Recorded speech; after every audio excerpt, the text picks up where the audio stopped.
The following program was produced by CTV Community Television.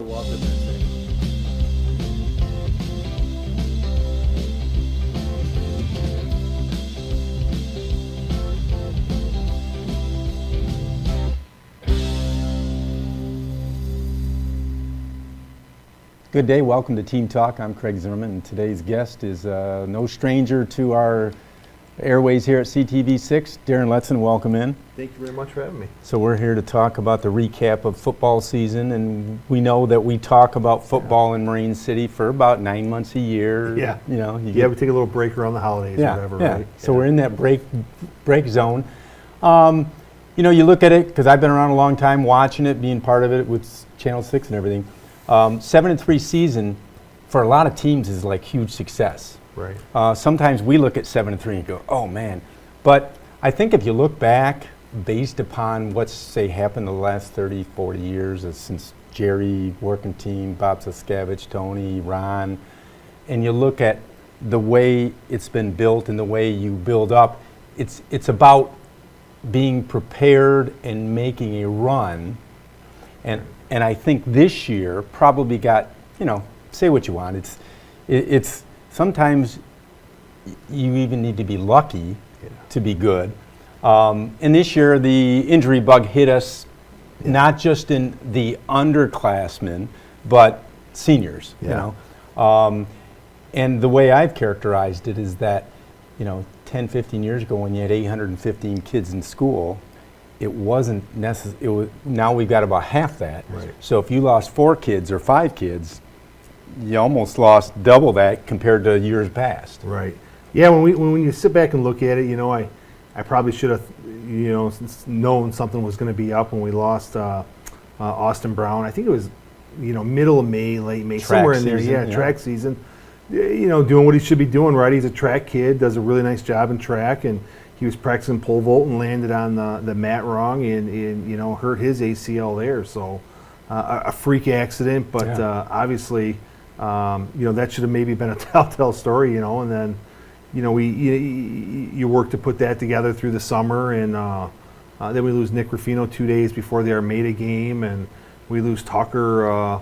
You know, which Ruffino's going to be a starting linebacker and worked for us in the backfield and did a great job rehabbing his knee from the prior season, his junior year. And then, like I was just saying, we lose Tucker in game 3. You know, which seemed to be that injury in of itself. I remember being on the sideline. It seemed we didn't think it was that significant. No, we didn't think it was that significant. We thought maybe a week or two, and obviously it turns out to be an ACL. And then, you know, we just had other things. You know, Lincoln and Zach Andrews fought through with ankles. Probably should have sat out a game or two, but they just fought through it. And then we lose Jabin in the Notre Dame prep game. So it was just a snowball effect. No one's fault. It's just it's competitive athletics, and you're going to go through years like that. I guess if you want to take a positive out of it, we were able to get a lot of youth. A lot of playing time, a lot of snaps, a lot of reps. And I feel real good about that. I feel real good about you know, the next couple of seasons. We've started our off-season training, I guess you could say, for the 26th season, and the energy and the numbers and all that is right where you would expect it to be with our program. So you know, we fought through. To the seniors' credit this year, we fought through, and you know, we were talking about this just before we came on. We were able to win our 25th conference championship, qualify for the playoffs for the 34th time, and win our 60th playoff game, which puts us I think 18th, I said, in the state or something. So, you know, it's not like the house is broken. Right. The windows just need to be replaced, and we'll work on doing that this winter. And you know, we'll see what we can do in 26. If I feel good if we're healthy, that it's going to be a good go for us. Yeah, I think the sting is like the Saturday and the Sunday afterwards, and even into that next week when maybe the team that beat you is still playing, and it stings a little bit. And then it maybe wears off a little bit, and then by the time it wears off, then it's go back to business, right? Yeah, it's frustrating because I think we did what we could against Elmont there, right? I think the first half we were right there. You know, obviously they pulled away in the second half, and then you know, I saw the regional game and the semifinal game, and I guess what's frustrating is, Elmont was a really good team, and they're going to be a really good team Yep. again next year. Yep. I just felt like, man, if we were healthy, we could have done more against them and gave ourselves a better opportunity. And just like they did, I thought we could have competed if we were healthy against Detroit Edison. They played in the regional, and then Lumen Christi there in the semis. But it is what it is, right? You're going to have seasons like that. I mean, look at the Lions. The Lions are going through it with their defense right now. It happens at every level. You just got to fight through it. But back to like what you were saying, Coach Scarcelli and I were talking. In 2007, we were, I think, just over 800 kids, and we won our first state championship.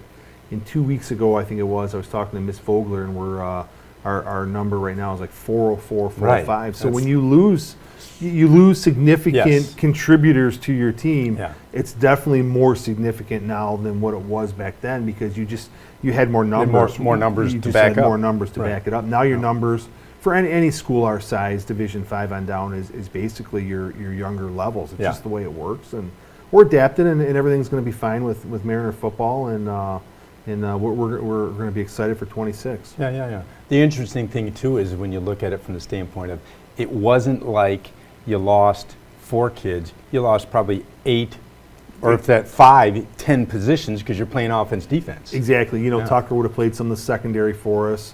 Rafino was a linebacker, would have helped us, on offense. Austin Brown. Oh yeah, fastest for kid sure. on the team. Yeah, he was a 100-meter state qualifier. Would have helped us in the secondary as well. And Jabin was working both ways for us. So that's just the way it works with truly small town football across America, right? Yeah. Well, and when you look at it, like you say, look at the quarterback position, and it was pretty adequate during the season. Yeah. If you look at it on paper, over the last, say, 30 years, when did you ever have a quarterback go down and you had 1A that really was not he was a starter? No, and that was, to Lincoln's credit, that was planned out this past winter, right? And it was really in Lincoln's hands. Had a great conversation with him, and just a mature young man, a mature football player. Felt we could do more with him at other positions. Sure. Felt Tucker was ready, and gosh, had the cards played out like we thought, it would have been, I think it would have been something really, really good. But like I've said, it is what it is. We'll work to get Tucker back. We're working to get other kids back, and we'll be ready. Yep. Get in the weight room, and there's a reason to get in the weight room, right? There is a reason, yes, there is. The other interesting thing, when you look back, it's easier to look back. It's, they say hindsight's 20/20, but you look back at runs that we've made, and realistically, we didn't have a lot of injuries in 7 and 11 and 13 and even last in year. 21 and 24 and other years we made the semis. You don't. There's so much to that. Everyone looks at their team, or you're looking at your team and you're putting pieces to the puzzle, and you're like, man, I think we have a shot. And not trying to sound like that guy, but just having been part of those runs, there's a lot more that goes into it. Like you just mentioned, health and matchups, and then. I mean, let's go back to 2013. You got to have a little luck on your side too. Right. Like, you could argue whether Pete was in or not against Country Day, right? I mean, a play. Play here or there. I mean, in 21, we're there against Portland in the semis, and it's a really good game. And then Portland's driving to get back in it, and they're back, or someone fumbles, and it literally bounces into Zach Tetler, the fastest kid in the field's hands, and he goes 80-some yards for a touchdown. So you need things like that, to propel you, to really help put you over the top, along with health and all those other things. But when football's a game, unlike many others, that one play can really spark something different. It's positive or negative. Well, especially when you get in those. You get into the second round of the playoffs and on. I mean, let's be honest, so those are usually 50-50 games, right? And, a play here or there, or a call here or there is going to heavily impact the game and sway it one way or another. If we go back a year ago and we play Warren Michigan Collegiate, and we get the opening kickoff, what's the chance that would ever happen again? Exactly. It's another good point about a break. Right. Come on, we didn't, and that was not meant. It was a kickoff. It bounced off the kid's chest into our hands. One extra possession. We were definitely trying to kick it that way. There was definitely an open area behind him, but we were not trying to hit him. So it's just the way things work out for you, you know. And I'll be the first to admit, you do got to create some of your own opportunities. Yes. I understand that as well, but we'll just move forward. And if you go back 30 years, we could pick games just about out of every year. Oh yeah. That what's Sure. the chance? What's the chance at 07 that we're down to? We were down to Flint. Flint Powers 28-0 at one time, and we Scored before the half. just before half to make Yeah. it 28-7, and you know, basically our halftime adjustments were number 11. I think Brendan has to touch the ball as many times as possible, and as many different facets as possible to give us a chance. And you know, he was extraordinary in the second half of that game, and that just sort of propelled us into. Was it Elma? I think we played in the regionals up there. Which I think that Elma game was probably one of the best games I've ever seen. Yeah, that was a great high school environment, and high school football game. I think they had a big time quarterback. Two great quarterbacks. That went to maybe Indiana or something like that. Yeah, that. And then, I mean, you can look at others. You look at the game that we went up to Gaylord and played in 07. And Zach Batchelor catches a touchdown, and the question there is, did he have possession? Control of it, yeah. It was a bang touchdown. There's no review. Right. Which they've changed now, actually, in the finals. They don't have it in the semifinals yet, but they do have it in the finals now, which is interesting. But it's all good stuff. You know, I'm proud of our kids. I'm proud of our school, our community, our program, and I think everyone enjoys how everyone rallies around it.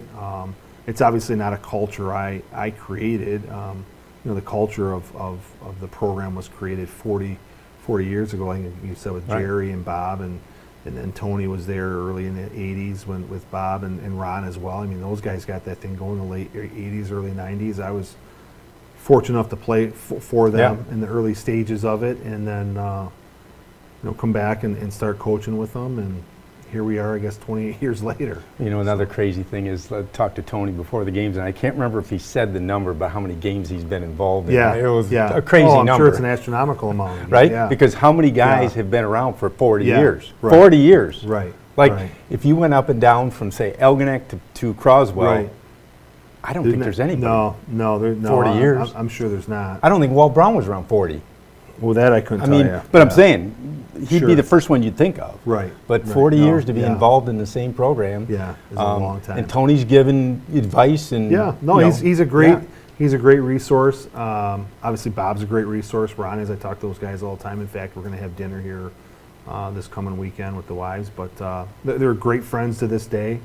You know, proud of everything they provided the program. Obviously, everyone is, and great. It's great to still have them as friends and people you can hang out with. And one of the things I've noticed, I've had a fair amount of people make a comment about, well, the crowds aren't what they used to be.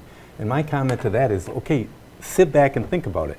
815 kids, 415 kids. If everybody's player and band member and cheerleaders, grandparents came or parents, there's your numbers. Right. You know, so it's just it's all relative. Yeah. Like when you look at the kids, actually when you look at the number of kids playing, obviously the number is lower, again, because of the student enrollment, but the percentage is really still there. Is really pretty darn identical when you look at the percentages, and that's what you have to look at. I don't think when they made the stadium in 1988, they made it looking at where our enrollment would be in 2025, you know. But it's good, you know. I mean, I get it, I understand it. Everything's cyclical in regards to that. Who knows? I'm sure before our enrollment comes back, I'll be gone. But no, we're good. We're excited for 26 and beyond, and we'll see what we can do. New schedule coming out pretty soon, I would imagine. Yeah, we're all set with it. We I don't have every week memorized, but I know this year we're going to open with Richmond week 1.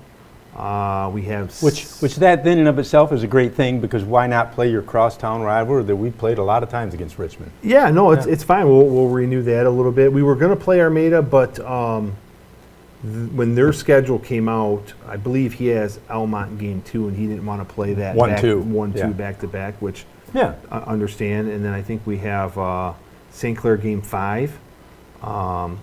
Elginak is moving to the MAC starting next year, so we have them game 8, and then we're going to close with Marysville game 9, which would be a great great preparation playing a school like that for the playoffs. So it's a good schedule. It should be a fun schedule. It should keep the kids' interest with the 4 local schools Right. there. And I we'll see think what they based do. upon what I talked to Chris Reinhardt about, he had mentioned that the realignment is good. I think, based upon the numbers I'm hearing of the teams, will be better for us because there's a little bit more competitive teams. I think it'll work out because we added a team with Elginak coming into the MAC. Our division, the Silver Division, is going to have an extra division conference game, however you want to call it, and one less crossover. So that'll help us. And then Hazel Park? Was it? oh shoot, who's in it? So it's going to be Marine City, Clintondale, Hazel Park, Yeah. South Lake, St. Clair, Centerline, and I think I'm missing one. But yeah, it should be a more competitive MAC Silver. And then, like I said, with Elginak in there, Game 8, that's a good local Yeah. game at the end of the season. Yep. Bring out the old jug. Yep. Haven't Which is, seen that in a while. no, which is, with, that's been around since probably the 50s. I don't know. I Yeah. have to look at the dates. And it's exciting. The kids will enjoy playing that type of schedule to keep their interest through the season. And then we'll see what we can do, hopefully, week 10. Good doing. Okay, I think we covered everything. Got the playoff wins, conference wins, 42 out of 43 years of winning record. Yeah, that's crazy when you think about, so in the last 43 seasons, right? We've had a winning record 42 of those seasons, and really the one we didn't, man, that was a schedule made.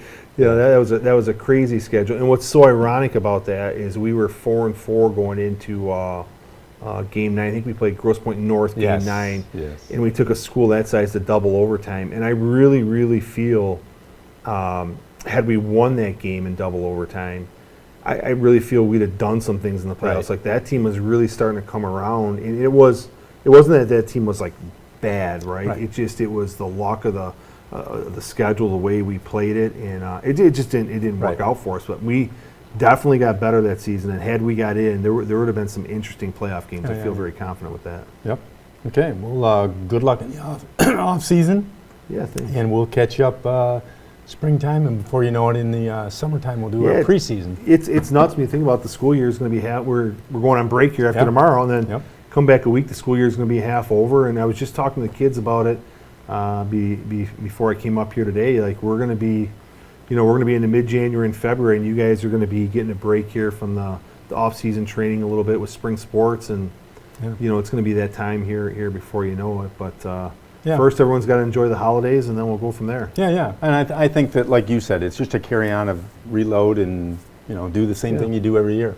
No, I think we'll be fine. The coaching staff will be back, and I just really like where we're at with the leadership and the youth and the growth of the youth, ready to take that next step, and we'll see what happens. Okay. Good luck. Have a good holiday. Thanks a lot, you too. Yep. That's Team Talk. We'll catch you next year. Thanks.